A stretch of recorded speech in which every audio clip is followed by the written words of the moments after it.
cantidad de patologías ya que se van a afectar generalmente.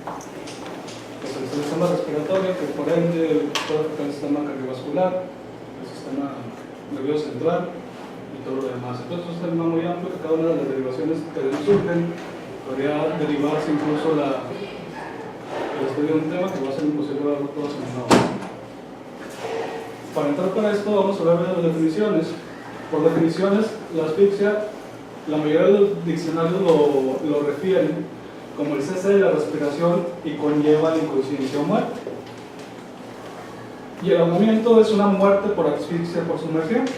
Sin embargo, hay una gran cantidad de pacientes o de víctimas que sobreviven a una inmersión en un medio líquido, generalmente que se trata de agua, y se vio la necesidad de acuñar otro tipo de términos para describir estas patologías, sobre todo inicialmente pulmonares, que van a llevar al infiltrado, al llamado pulmonar intraepidérmico, el cual va a causar una difusión de un líquido alto en proteínas hacia el alveolo, con ello alteración de las membranas alveolar, capilar y vascular, como lo vamos a ver más adelante. Así pues, en el primer proceso de ahogamiento, Modelo describe como ahogamiento, que es la muerte por asfixia al estar sumergido en un complejo de las 24 horas.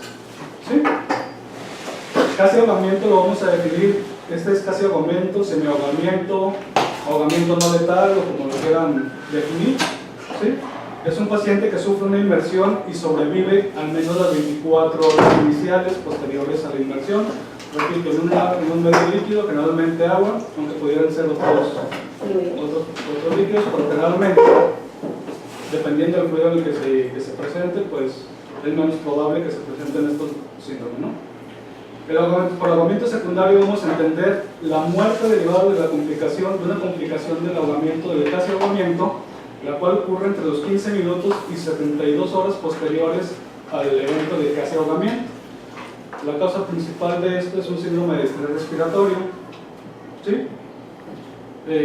Para que no olviden, nada más un síndrome de estrés respiratorio es aquel en el que hay un líquido, una liberación de líquido al interior del alveolo, lo cual va a disminuir la ventilación y perfusión y va a causar, vuelvo a repetir, daño en el alveolo, en el intersticio y en el capilar. ¿Sí? Siguiendo con las definiciones, tenemos que el accidente por inmersión nada más nos dice que se trata cuando un paciente o una víctima sufre una inmersión en un medio líquido, pero esto no es descriptivo de pronóstico, nada más nos dice que tuvo un accidente por inmersión y el paciente se sumergió.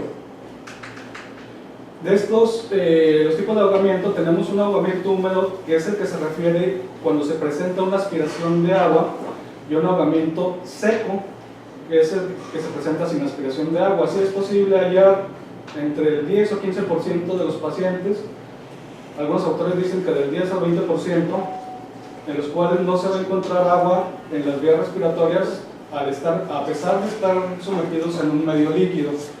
Esto se debe por una descarga vagal o un cierre de la glotis, por un laringoespasmo secundario, ¿sí? Y el que tiene aspiración de agua, como lo vuelvo a repetir, se presenta en el 90 al 85% de los casos.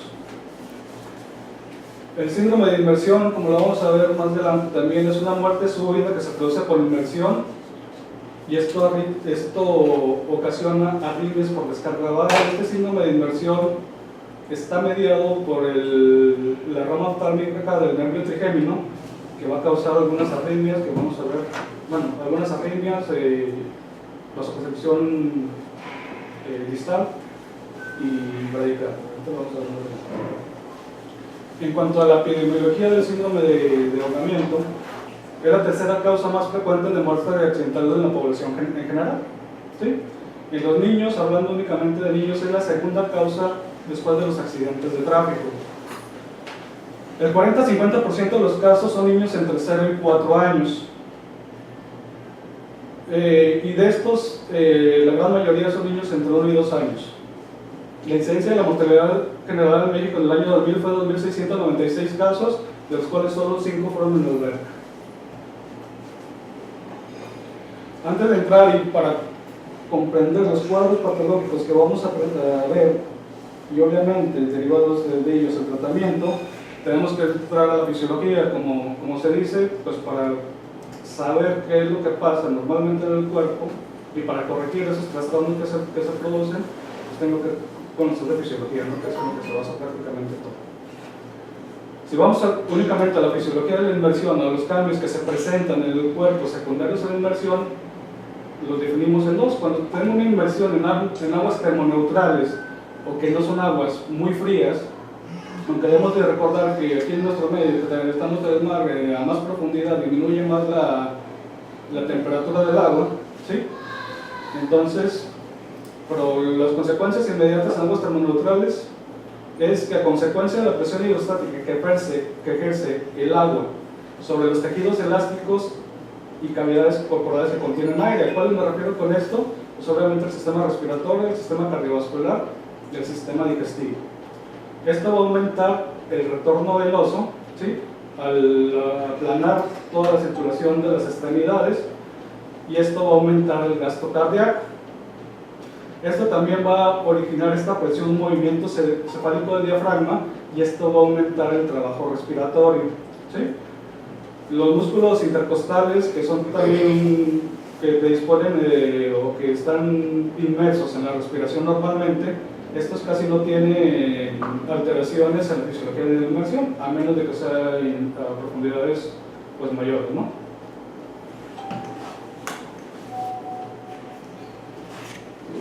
Si nos vamos a una cadena de sucesos, al sumergirme en aguas termoneutrales tengo una redistribución central del flujo sanguíneo, lo cual el organismo lo va a catalogar como una hipervolemia, porque todas esas centros se van a llevar a un compartimento teóricamente central, ¿sí? Para ayudar o para garantizar la perfusión a órganos vitales, corazón, cerebro, riñones. Esta que interpreta el organismo como hipervolemia va a aumentar la diuresis, va a aumentar la excreción de sodio y va a aumentar la excreción de potasio.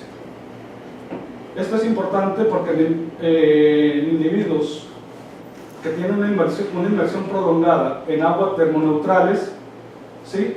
Al estar aumentada la diuresis y al estar aumentada la excreción de sodio y potasio, puede presentarse un colapso circulatorio posterior a salir de esta inmersión prolongada en estas aguas termoneutrales. Si es en un agua fría, pues va a ser, o en aguas profundas, va a presentar hipotermia, y esto va a llevar, como lo digo, al colapso circulatorio. En el agua fría, si a estos factores que vimos anteriormente le tenemos que sumar la vasoconstricción periférica que se presenta inmediatamente a la sumersión en el agua fría, esto va a aumentar la presión de la aurícula derecha y eso va a aumentar el gasto cardíaco. ¿Sí? Esto es importante en individuos, porque tenemos que tener, o sea, no todos los individuos son nada más, o debemos de tratar como si fuera una inmersión en ese momento, un síndrome de inmersión, sino que estos aumentos en el gasto cardíaco, en la volemia, pueden en individuos con trastornos cardíacos desencadenar algún trastorno isquémico o alguna falla de bomba por los aumentos de volúmenes. Las muertes o los accidentes se van a, debido a la inmersión accidental, se van a deber en su mayoría a respuestas reflejas del centro que ocurren en los 2 o 3 minutos. ¿Sí? Estas son más, o se pueden describir más en aguas de mar abierto, ¿sí? En las cuales pues están ahí luchando por salir o respirar, y es más probable que los hagan, pues se predispongan a una aspiración, y pues es principalmente en aguas frías. El centro respiratorio se estimula tras la inmersión de forma inversa con la temperatura, ¿sí? Si tenemos frío, empezamos con respiraciones rápidas y más cortas, y alcanza un nivel máximo de agua a 10 grados centígrados. Esto no quiere decir que nuestra temperatura corporal tiene que llegar a 10 grados centígrados, sino que obviamente hay un censo de la temperatura por los termorreceptores de la piel y eso estimula el centro respiratorio, ¿sí? Entonces tenemos los eventos que se van a presentar aquí, sobre todo en estos pacientes, para que se presente la respiración de agua. Es una inspiración refleja inicial que generalmente es de 2 a 3 litros por minuto en adultos. Esto va a llevar en este tipo de agua una hiperventilación incontrolada, como les digo, respiraciones rápidas y superficiales, lo comenta la ventilación por minuto. ¿Sí? El agua fría disminuye los volúmenes corrientes al hacerlas superficiales. Prácticamente la totalidad del aire expirado es la cantidad de aire expirado. Y esto aunado a una respiración asincrónica por la misma agua fría o la disminución de la temperatura que se presenta, nos va a llegar a desarrollar un evento de disnea. Y eso va a disminuir el tiempo de la resistencia a la apnea. ¿Sí? El tiempo de apnea inmerso de forma accidental en un agua fría es aproximadamente 10 segundos. Entonces esto nos debe de llevar a que es más probable, entre más fría el agua que esté el agua, entre más disminuido esté el tiempo de apnea, y sobre todo en personas que tienen que salir de vehículos sumergidos en este tipo de aguas a mar abierto o frías, que tienen nada más 10 segundos, lo que lo hacen más propensos a realizar una aspiración de aire. Perdón, doctor. ¿Agua fría de cuánto estamos hablando? ¿De cuántos grados? Menos de 10 grados. O sea, para fines prácticos se define como agua cálida mayor de 20 grados centígrados o termo normal, y agua fría empieza desde ahí para agua fría, muy fría. ¿Sí? O sea que aquí no está tan frío. Aunque luego yo la siento helada. Como lo vuelvo a decir, la inmersión en aguas turbulentas, por la lucha que tiene la constante salida y inmersión de la vía aérea, hace más probable la aspiración de agua en los primeros minutos. Se ha visto en estudios que el volumen del letal de agua aspirada es de 22 mililitros por kilogramo. ¿Sí? Ese es un volumen en el cual, y este volumen, ahorita lo vamos a ver también más adelante, anteriormente se describía algunos trastornos que se han visto en aspiración de agua, en los cuales, dependiendo si era agua dulce o agua salada, podía haber hipervolemia, trastornos electrolíticos, hipovolemia y todo lo demás. Sin embargo, se ha visto que muy probablemente estos trastornos es muy poco probable que estos trastornos se presenten con una aspiración inferior a esta cantidad de agua. En modelos experimentales en perros, se ha visto que con 2.2 mililitros por kilogramo desciende la presión arterial de oxígeno de 60 milímetros de mercurio a 60 milímetros de mercurio en 3 minutos. Y con 2.5 mililitros por kilogramo aumentan los cortocircuitos intrapulmonares del 10 al 75%. ¿Sí? ¿Qué es lo que me hace más o en qué tipo de personas, aunado todo esto y a los cambios fisiológicos que estamos viendo, tengo que tener especial atención en los pacientes de mediana edad, ancianos, las alteraciones vasculares, la expresión para aparecer tras un incidente cardiovascular, como lo había dicho anteriormente, y no ser la causa primaria de la aspiración, sino que tuvo un accidente cardiovascular. Y esto, ¿por qué? Por el aumento del gasto cardíaco, por la liberación de catecolaminas, que aumenta también el gasto cardíaco, por la vasoconstricción, y esto puede ser posible que el accidente de inmersión sea secundario a un accidente cardiovascular. Se ha descrito la hipotermia como uno de los factores más importantes para sobrevivir a una inmersión prolongada.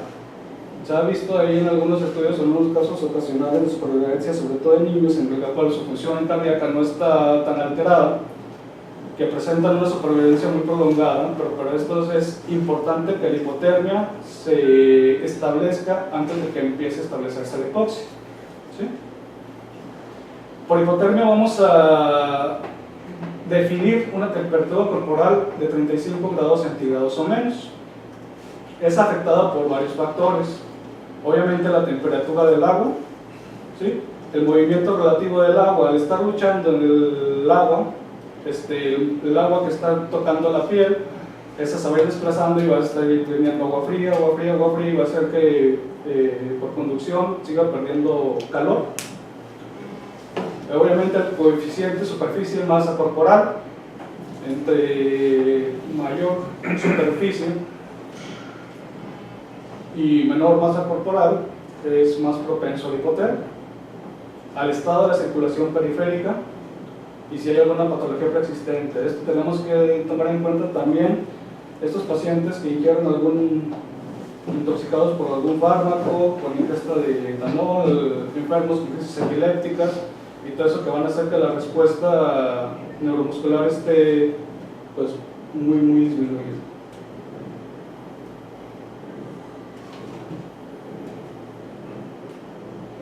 Se ha visto que cuando la temperatura corporal disminuye a 35 a 33 grados centígrados, disminuye significativamente la función neuromuscular. Para alcanzar la temperatura corporal entre estos parámetros, se dice que la temperatura del músculo esquelético está alrededor de 28 a 30 grados centígrados. Entonces eso es lo que afecta esta función neuromuscular y hace pues, prácticamente imposible nadar o salir o pues, salir de esa emoción que está teniendo, ¿no? El grado de conciencia va disminuyendo de los 30 grados centígrados y cesa a los 22 grados centígrados. Cuando la temperatura del sistema nervioso central llega a los 22 grados centígrados, que pues también pues ya tenemos un grado de conciencia disminuido, y como lo vamos a ver antes de llegar a los 22 grados centígrados, ahorita más adelante se predispone a la aparición de arritmias letales que pues aparte de la hipoxemia van a traer trastornos en la perfusión cerebral. Debe de haber varios mecanismos para los cuales y para la supervivencia en aguas así frías o para la instalación de la hipotermia, aparte de la inmersión, que favorezcan a la realización de la misma. En estudios experimentales se ha visto también que la inmersión de un cuerpo, a excepción de la cabeza, disminuye a 35 grados centígrados, en agua 5 grados centígrados hasta después de una hora, y apenas disminuye a 35 grados centígrados. En agua 10 grados centígrados se tiene que pasar 2 horas para disminuir la temperatura corporal a 35 grados centígrados, siempre y cuando no sumerja la cabeza, ¿sí? Y en agua 15 grados centígrados en 3 horas. ¿Por qué siempre y cuando no sumerja la cabeza? Porque al sumerger la cabeza el cuero cabelludo no tiene vasoconstricción y se favorece la pérdida de calor, entonces es teóricamente más rápida la instalación de la hipotermia. Sin embargo, todavía no sería, si este fuera el único mecanismo para alcanzar una hipotermia para factores de protección cerebral, pues no se instalaría primero la hipotermia que los factores que protejan al cerebro de una hipoxia. En niños es más rápido la hipotermia y por eso también puede ser más común o más favorable que se vea o que se haya visto en accidentes que sobreviven a una inmersión prolongada con hipotermia por superficie masa corporal y contenido de grasa que es mucho menor, ¿sí? Su grasa cutánea.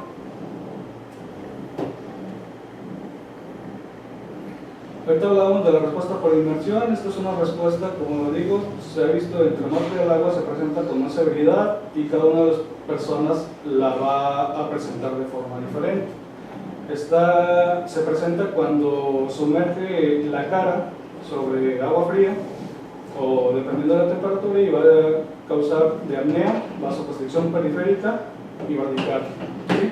Esta respuesta también se supone que es mayor en niños, al tener un sistema cardiovascular pues todavía alto, también puede ser que sobrevivan más a una inmersión prolongada. O sea que si te metes a nadar a una alberca así con el agua bien fría y estás mucho tiempo, te puede pasar eso. Pero por cada persona es diferente, ¿verdad? O sea, la respuesta varía. Y de hecho esta respuesta se le ha atribuido también en personas así con un sistema cardiovascular no apto, se les ha atribuido también la muerte súbita que pueden presentar inmediatamente de la inmersión en agua fría. ¿Sí? Esta respuesta normal es cualitativamente similar a los mamíferos, aunque cuantitativamente es menor. 15% de las víctimas muestran una profunda respuesta por inmersión y es más mortal en niños.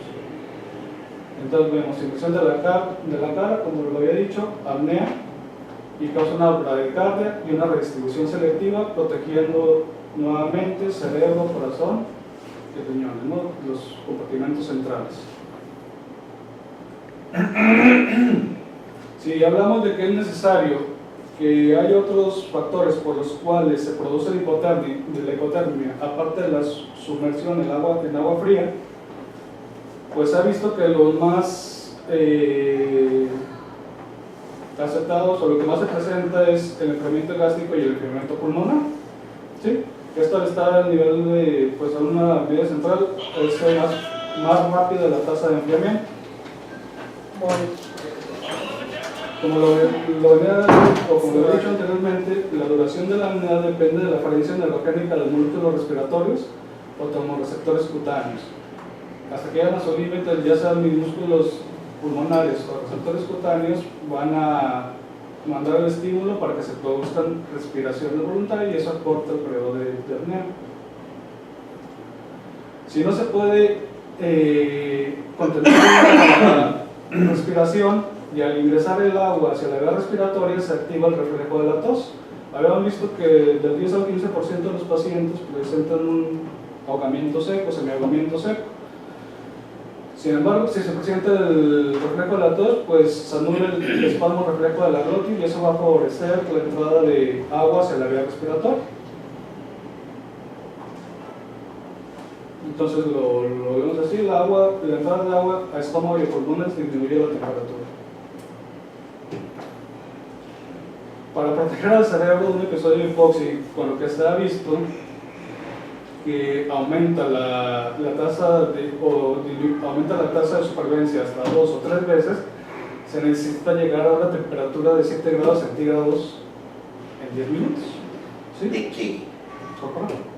7 grados. Aunque esa temperatura, pues como lo vimos ahorita, ya está inconsciente, favorece la aspiración de agua y o sea, pero aquí estamos hablando ya cuando lo vamos a tratar. Así es, sobre todo en las personas que se ha visto como lo vuelvo a decir, para proteger al cerebro de un flujo sanguíneo cerebral disminuido y de hipoxia, es necesario llevarlo a un enfriamiento rápido para que disminuya su metabolismo, pues digámoslo de alguna forma. Si primero se instala la hipoxia y todavía no está instalada bien esta hipotermia, el daño cerebral se va, y si primero se instala la hipoxia y la disminución del flujo, el daño cerebral, si el cerebro no suple los requerimientos energéticos, pues va a empezar a presentar el daño celular, ¿sí? La neurona pues no tiene prácticamente reservas de energía, por eso es por lo cual es muy difícil que cuando está disminuyendo el flujo cerebral o que no hay flujo cerebral en un paciente con paro cardiorrespiratorio, va disminuyendo, por cada minuto va disminuyendo 10% la posibilidad de sobrevivir. La hipotermia es un mecanismo neuroprotector. Lo vemos mucho en los protocolos post-paro, donde se deja durante 12-24 horas el paciente en hipotermia precisamente para disminuir el metabolismo ¿El objetivo cerebral. son 7 grados? Sí. Este es un... por ejemplo, en las bombas de circulación extracorpórea, cuando tengo un paciente sometido a una cirugía cardíaca, ahí sí puedo yo llevar la hipotermia hasta grados muy bajos. ¿Por qué? Porque estoy garantizando el flujo sanguíneo por la circulación extracorpórea, ¿sí? No tanto el corazón está parado, entonces estoy garantizando el flujo, ¿sí? Y después de eso tengo que recalentar, pero en ese tiempo, si yo quiero proteger el cerebro, tiene que estar en una hipotermia, ¿sí? Entonces, pero el objetivo son 7 grados. O sea, puede presentarse antes, ¿sí? Pero para garantizar o para decir que pudiera sobrevivir a un evento prolongado de hipoxia, tiene que estar en estos valores. Ahora, el tiempo de hipoxia es directamente proporcional al daño que se vaya a establecer, ¿no? A la lesión establecida, acidosis. Y al flujo de- Pero el daño realmente no es por la hipoxia, ¿no? No, la hipoxia te O va a sea, ayudar. pero no es por la hipotermia, sino por la hipoxia. La Sí, hipotermia pero- protege de la hipoxia. O sea, lo que va de tu Porque metabolismo, baja el metabolismo. exacto, todo te lo baja. Sin embargo, si se presentan trastornos cardiovasculares, o si lo tienes en paro cardíaco, ya no es nomás hipoxia, es alteraciones en el flujo. En el flujo. Y No hay entonces perfusión. la hipotermia no puede ser suficiente o podría ser no suficiente para proteger al cerebro, porque no, o sea, no cesa la actividad cerebral, simplemente disminuye de la mitad a un tercio de la actividad cerebral normal. ¿Sí? Aquí 7 en 10 minutos es el descenso de El la descenso de la temperatura. de la temperatura, pero ¿del agua o del cuerpo? O sea, 7 grados centígrados del cuerpo en 10 minutos. O sea, de los 37 De normal a 30, por 35 ejemplo, a ¿no? 30, 28. Ah, ok. ¿Sí? O sea, cuando tú pasas a un paciente A 7 grados. con solución menos. helada, Sí. por decir, hasta disminuir su Sí, temperatura, porque- Ah, yo por eso dije que el récord es hacerlo en grados. 10 minutos, o sea, Por disminuir eso la me temperatura en espanté. 10 minutos. Ok, no me he explicado bien. O sea, estamos hablando de 30 grados. Sí, de 29, de entre 28 y 30 grados. ya. De hecho es menos tiempo. Cuando, por ejemplo, Sí, le por hacen eso un me espanté. bypass para bajar la temperatura al paciente, en 2 minutos le baja la temperatura. No, 7 ya estás histórico. Sí, sí, por eso me infarté. Congelado. Dije, guay. Entonces, la aspiración de agua fría juega un papel crítico en la producción de hipotermia cerebral. que oímos ¿Sí? esa palabra, digo. Uy, se quedó ya ¿Por qué?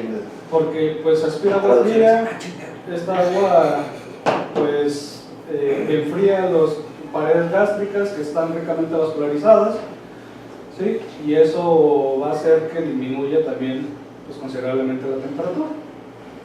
¿Sí?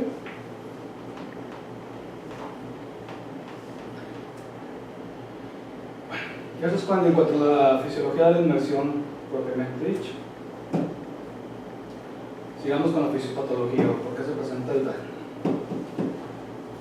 El principal daño, volvemos a lo mismo, o sea, produce un daño neuroprotector, pero los principales daños se van a presentar por anoxia y por hipotermia. ¿Sí? El ser humano generalmente pues tolera muy mal la hipotermia. Realmente eso es en condiciones excepcionales las que se ha visto y con las que se podría explicar la supervivencia, como lo puedo decir en algunos pacientes, sobre todo niños. Por eventos fisiopatológicos, la anoxia se presenta, viene un periodo de pánico al encontrarse en la inmersión, vienen unos movimientos vigorosos, ¿sí? Para tratar de salir a la superficie y respirar aire. Después viene una deglución inicialmente para posterior una regurgitación y aspiración del agua. ¿Sí? Después de esto, pues ya cuando no es sostenible más la apnea, cuando se pierde la conciencia, pues puede venir o disminuye el estado de conciencia o puede venir o se activa el centro respiratorio y pueden venir respiraciones involuntarias. Volvemos a repetir, el ahogamiento seco se presenta del 10 a 15% y es mediado por el ringospasmo y el ahogamiento húmedo del 90 al 85%. ¿Sí? Los cambios patológicos que se presentan en este tipo de ahogamiento por la aspiración de agua son los responsables pues, de la lesión, del caso de ahogamiento o de la muerte. Volvemos a lo mismo, el factor común que se presenta en la hipoxemia. Cuando se presenta la hipoxemia viene una pérdida de conciencia y después viene un paro cardíaco.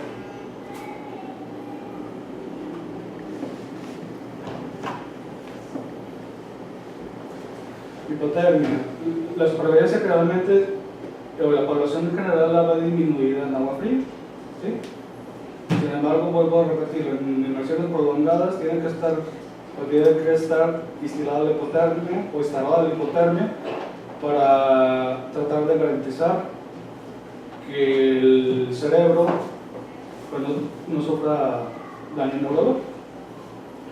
Tenemos que entender que el agua tiene una conductividad térmica 32 veces mayor que el aire, ¿sí? Entonces, por este motivo, los cambios que se presentan en un ambiente seco no son los mismos que se presentan en un ambiente húmedo, ¿sí? Los cambios metabólicos se dividen en dos fases. La fase de temblor, que se presenta en los 30 y 35 grados centígrados, y eso lo presentamos cuando tenemos frío. Esto aumenta la producción de calor, aumenta el consumo de oxígeno y aumenta la tasa metabólica, obviamente. ¿Por qué? Porque están moviéndose involuntariamente y voluntariamente los músculos, ¿sí? Estos movimientos incrementan el flujo sanguíneo en extremidades inferiores porque están en movimiento continuo, y este flujo sanguíneo de las extremidades inferiores van a favorecer la pérdida de calor del agua por conducción. El ejercicio que se realiza también en el agua desplaza el agua subyacente, como lo hemos comentado, y esto ocasiona pérdida de calor por convección. La configuración corporal también, como lo vimos anteriormente, influye en la pérdida de calor. Después de pasar de la fase de temblor, viene una fase de no temblor, que se presenta por debajo de los 30 grados centígrados, en la cual disminuye la producción de calor, disminuye el consumo de oxígeno y disminuye la tasa metabólica, ¿sí?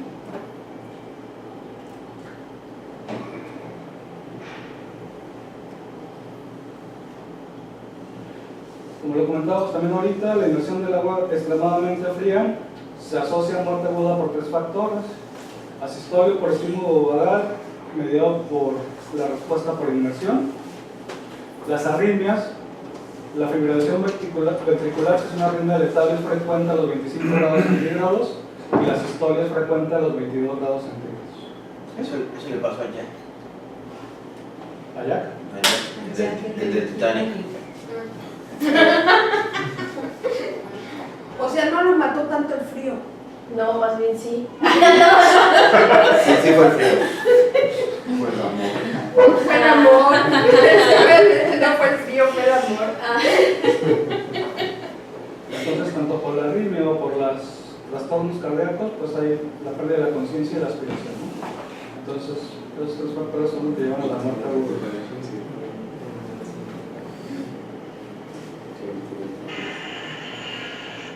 Efectos pulmonares. Los efectos pulmonares más importantes en el caso de ahogamiento se dividen en dos: en agua dulce y en agua salada. Los dos, lo más importante es hipoxemia. En agua dulce, aumenta la tensión superficial al entrar el agua hacia el pulmón, hacia el alveolo. Eso causa una vasoconstricción por la entrada del agua también hacia el sistema respiratorio, y eso va a causar, al aumentar la autopercepción, antes se pensaba que el agua dulce no causaba edema agudo pulmonar. Sin embargo, sí es posible, y para fines prácticos los dos se debe de catalogar como un edema agudo pulmonar.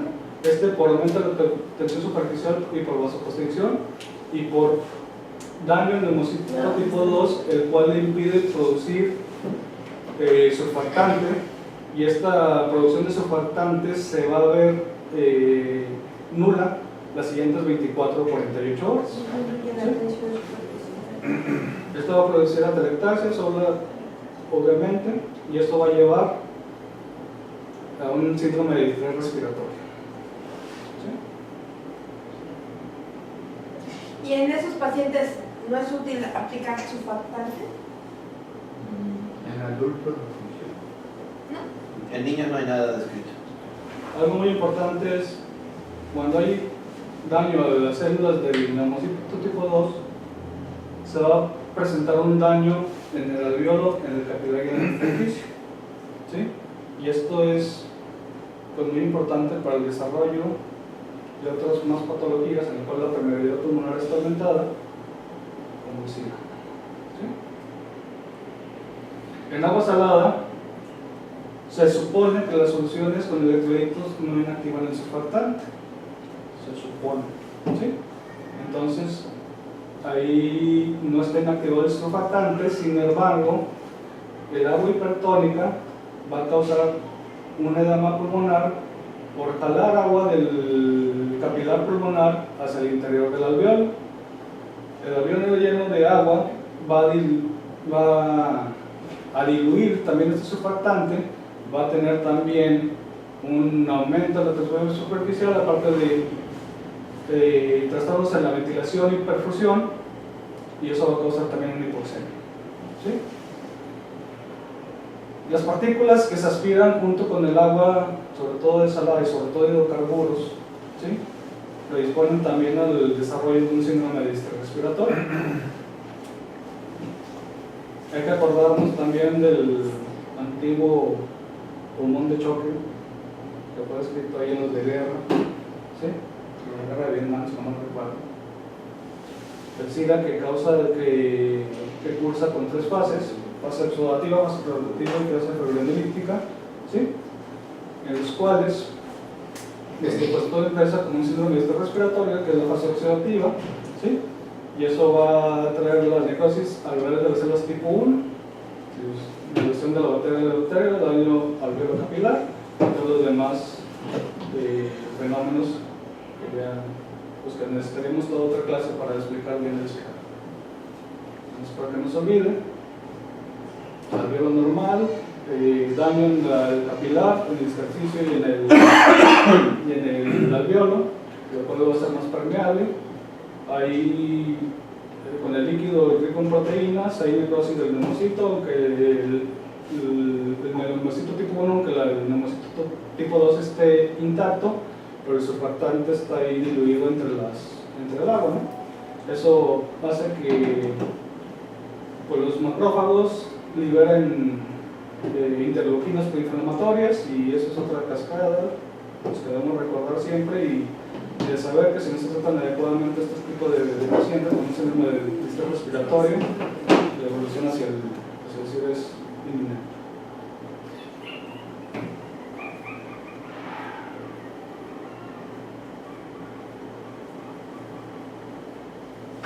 El pronóstico de este tipo de pacientes están ligados al sistema nervioso central, ¿sí? El daño cerebral, como lo hemos dicho, es resultado de la anoxia y la hipoxia. Esto está perpetuado por el recambio disminuido a nivel pulmonar por las alteraciones en la ventilación y perfusión, y por la parada respiratoria, lo que no solo disminuye o no solo perpetúa la hipoxia, sino también el funcionamiento cerebral. Determinar el comienzo de la anoxia es difícil. De esto dependen tanto factores emocionales de la propia víctima para la apnea, para la hipoxia, para el tragar el agua y todo esto, y la respuesta por inmersión, que ya la dijimos anteriormente, que está mediada o que causa una bradicardia, apnea y vasoconstricción.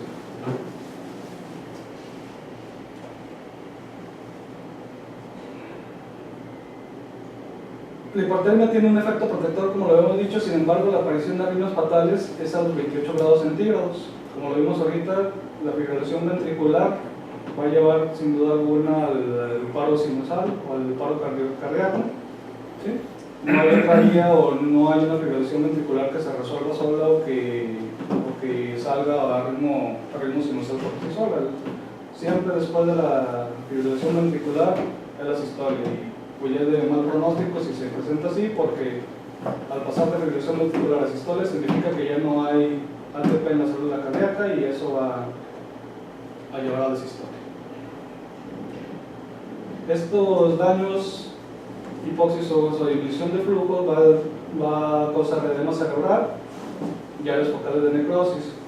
Si tenemos un edema cerebral, dependiendo del tipo de isquemia, hay que recordar que el flujo sanguíneo cerebral para una adecuada perfusión debe de ser de 60 milímetros de mercurio, ¿sí?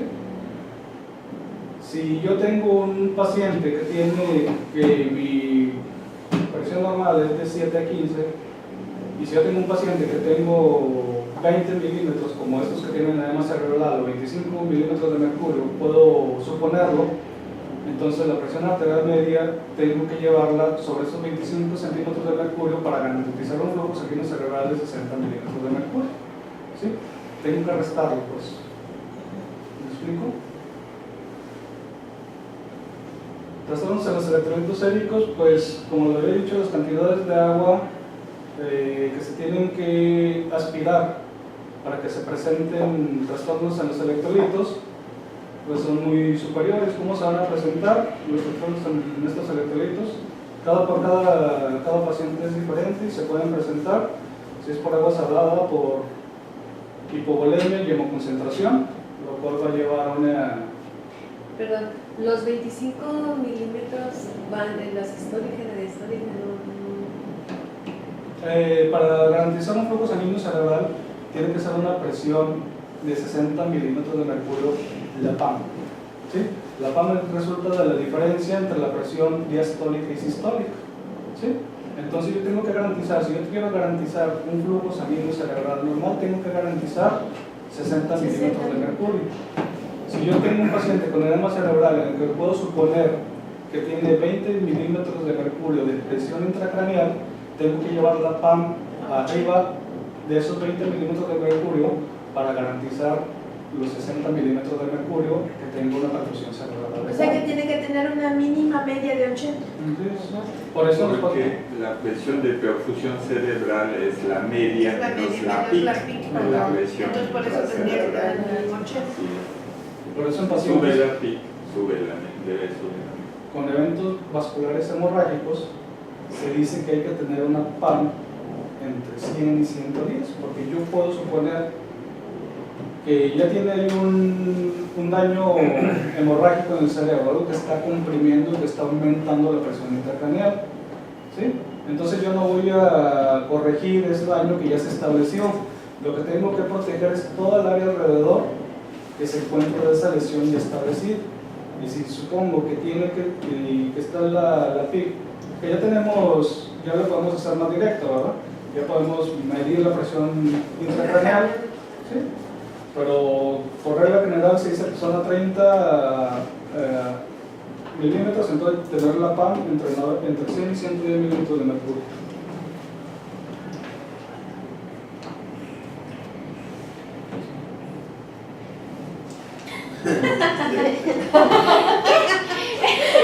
Es que está muy ocupado, ojalá.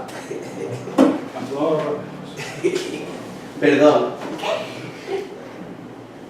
Los valores hematológicos también a la nueva esa dilución los valores son cercanos a la normalidad de la hemoglobina y del hematocrito. Depende de si es agua dulce o agua salada. Se dice que si es agua dulce, volviendo a lo mismo, hay una difusión del líquido hacia el espacio vascular y eso va a causar hemodilución y eso puede causar, igual que poner agua hipotónica en la vena, puede causar una hemólisis, eso causa hipocardia y hipercalemia a pesar de la hemodilución. Se han reportado casos de coagulación intravascular diseminada, estos secundarios a la lesión pulmonar extensa, perforación tisular del parénquima pulmonar y factor activador del pulminógeno, lo cual activa los factores extrínsecos de la coagulación y bloquea el cierre, ¿no?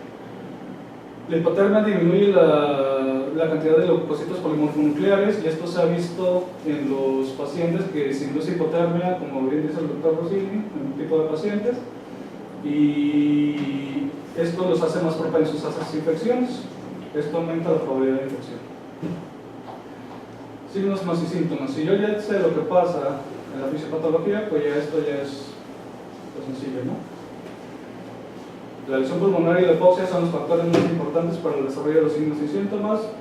La lesión pulmonar obviamente la hipoxia, como ya lo vimos anteriormente. En la exploración física vamos a encontrar compromiso respiratorio leve y grave, estertores al estar lleno de agua el alveolo, roncus o sibilancias al estar edematizada la vía respiratoria gruesa o estar con líquido, lesiones al sistema nervioso central de tipo hipóxico isquémico.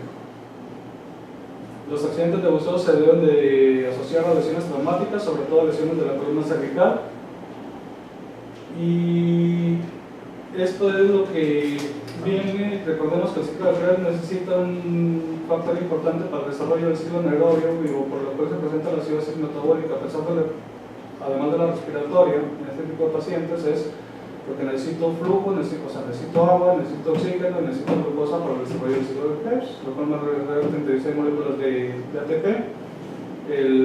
Si no tienen esos tres factores lo suficiente, o no son adecuados, pues entra la circulación tisular y entra un ciclo anaerobio, lo cual va a causar una acidosis láctica, ¿sí? Por liberación de ácido láctico, con la liberación del ácido láctico se liberan radicales hidrógenos en la misma proporción, y la producción de ATP nada más es de 2 moléculas de ATP, ¿sí? Entonces, pues eso perpetúa la acidosis, al de tener un paciente hipoperfundido, con hipoxémico o hipoglucémico.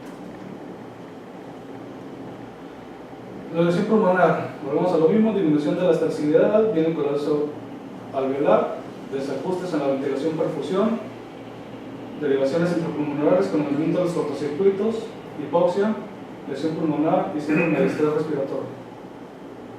Las partículas aspiradas también van a causar obstrucción de bronquios y bronquiolos, y esto puede predisponer al desarrollo de la neumonía. Las arritmias cardíacas se presentan secundarias a hipoxemia, hipotermia, acidosis y alteraciones de los electrolitos, igual que las otras, igual que todos, ¿sí? La insuficiencia renal es por baja perfusión, necrosis tubular aguda por hipoxemia, mioglobinuria si hay lesión del eritrocito al aspirar agua salada, trauma o la misma acidosis láctica que ya escribimos. El tratamiento lo vamos a dividir de una forma práctica en víctimas sin evidencia de aspiración, ¿sí? Estas, aunque no tengan evidencia de aspiración, pueden deteriorarse de una forma inesperada, aunque no tengamos por esos cambios fisiopatológicos que hemos visto.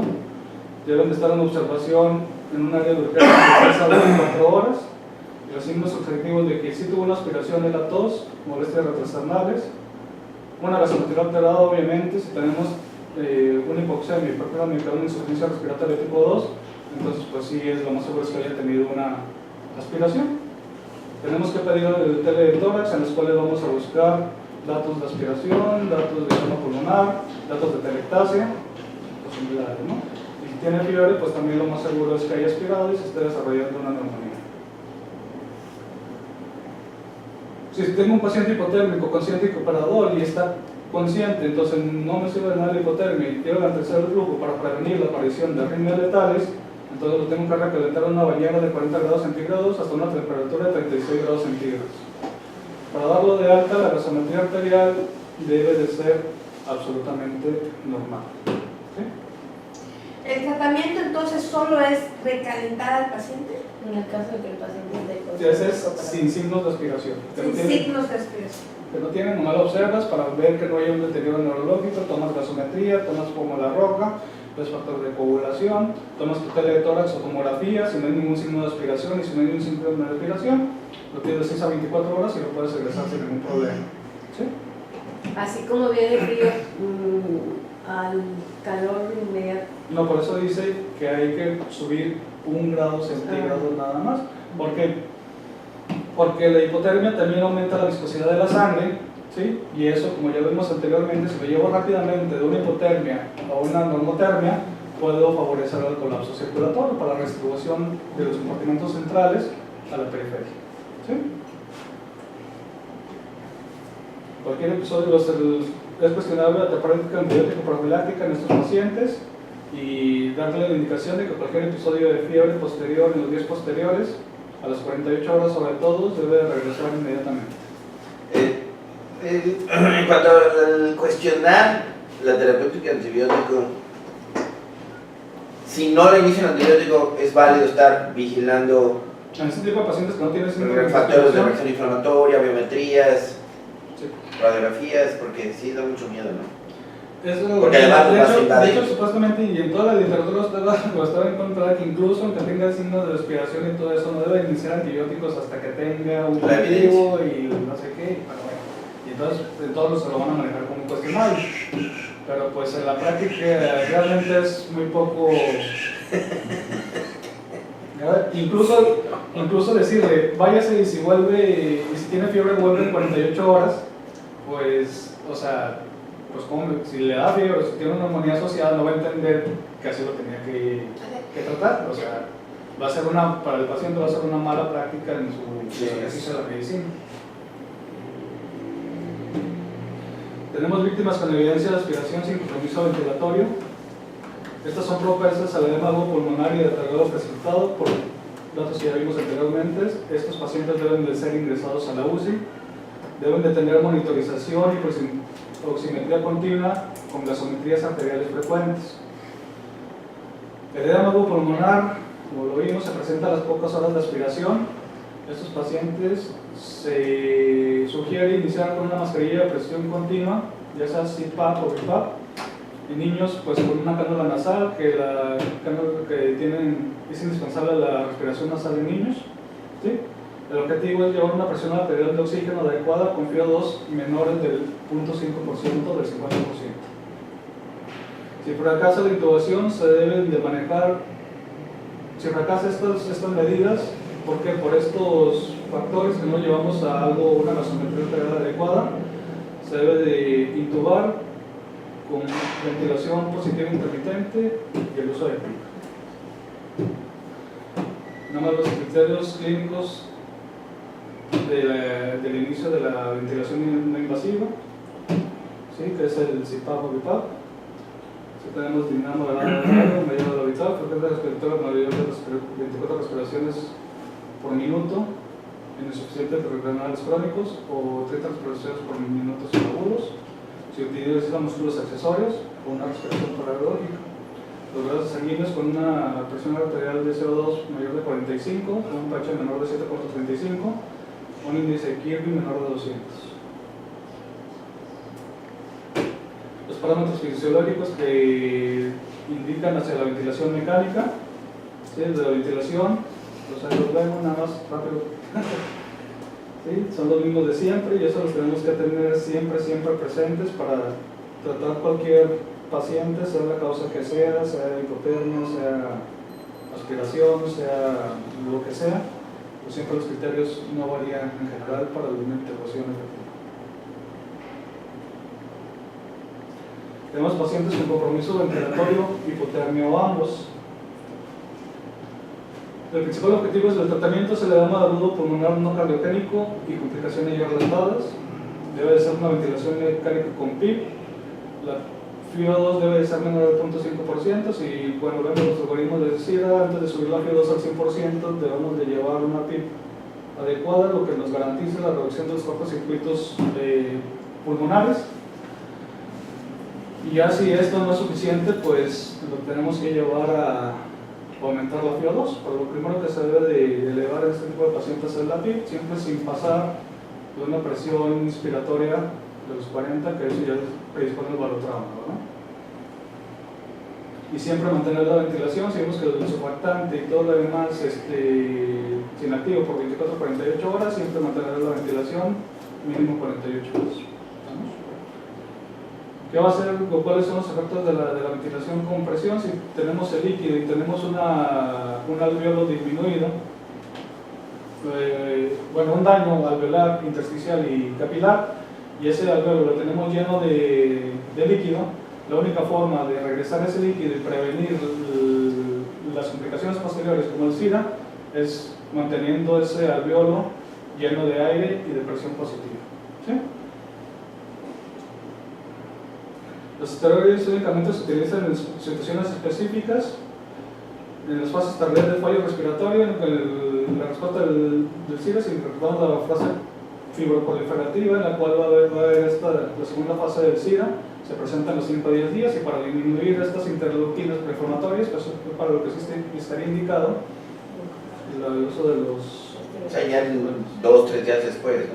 5 o 10 días, exactamente.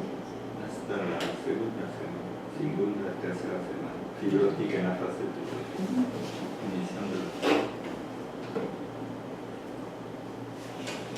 El uso de los diuréticos es controvertido, pero sin embargo, si tengo un paciente con al igual que lo hizo De los antibióticos. El video que lo hizo Einstein al darse cuenta que la gravedad afectaba a los fotones, a diferencia de Newton, que decía que no la gravedad los afectaba porque tienen una masa de cero. Entonces debemos de pensar siempre que no es un paciente que únicamente se haya presentado sus trastornos, que únicamente tenga trastornos pulmonares, sino que también es muy probable que tenga trastornos cardíacos. ¿Sí?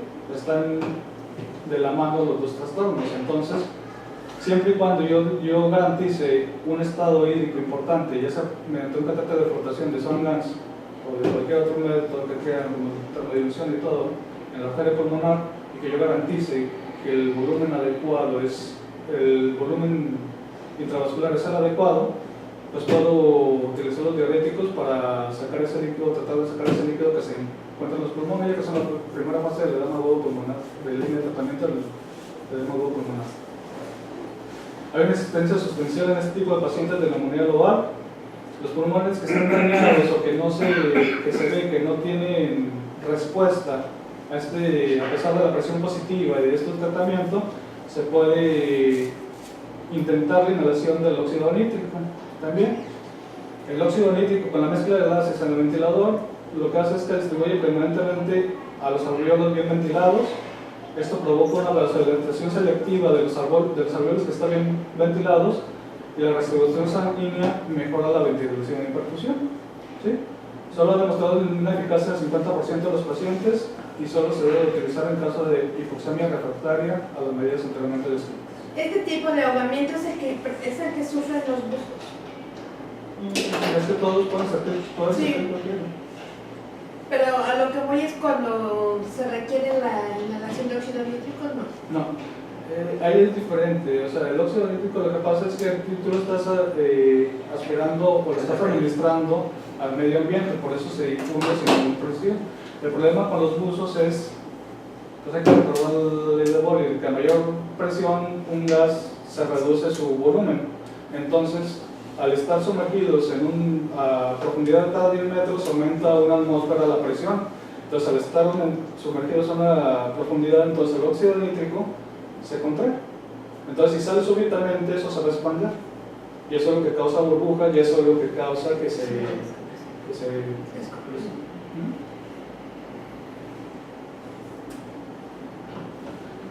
Los hipotérmicos deben de estar recalentados en la UCI. Si tienen este tipo de pacientes, que son los de estabilidad cardiovascular a una velocidad de 1 centímetro por hora, con temperatura igual a 28 grados centígrados, por lo que vimos, por el riesgo de arritmias letales, pues debemos de llevar un recalentamiento incluso más rápido. Si tenemos un paciente inestable, un paro cardíaco, en el cual el flujo ya está disminuido y que ya tiene de por sí un trastorno y todo lo demás, pues entonces el recalentamiento tiene que ser en forma extracorpórea, ya sea con hemofiltración o con derivados cardiopulmonares. ¿Sí? Creo que la bomba extracorpórea es a lo que se refiere a esa diversión cardiopulmonar. ¿Sí? Víctimas con parada respiratoria, pues la maniobra es igual a las habituales. Las medidas, si tienen una hipotermia con parada respiratoria, pues llevar la temperatura a 33 grados centígrados mínimos. La hiperpotasemia en pacientes con hipotermia severa es indicativa de parada cardíaca por asfixia antes de la hipotermia. La encefalopatía hipóxica es la consecuencia más frecuente de los semiahogamientos, y la mayoría de los pacientes que llegan comatosos o flácidos sufren daño o muerte cerebral. Decíamos que los síntomas neurológicos son los pronósticos para el daño. Entonces la categoría son las víctimas totalmente alertas tras una hora de observación. La categoría B son las obnubiladas y estuporosas que mejoran durante la exploración. Y la categoría C son comatosos. Estos van encaminados a reducir la presión intracraniana y el metabolismo cerebral. Con lo mismo que siempre, sedación como barbitúrico, monitorización de la PIC, enfriamiento externo, parálisis muscular, hiperventilación y diuresis forzada. Nada más, por último, pues se tratan igual los paros respiratorios, sea por la causa, nada más recordar, un paciente en asistolia, con fibrilación ventricular, no va a revertir si no revierte la causa que lo llevó a la asistolia. Entonces, aquí tenemos los 4 factores para la asistolia, que es la hipoxia, la acidosis, la hipotermia y la hiperpotasemia. Entonces, si no revierto yo esos factores, yo puedo ponerle toda la organización que se quiera, yo puedo hacer todo lo que sea, y nunca va a salir el paciente de la sistolia o de la fibrilación ventricular.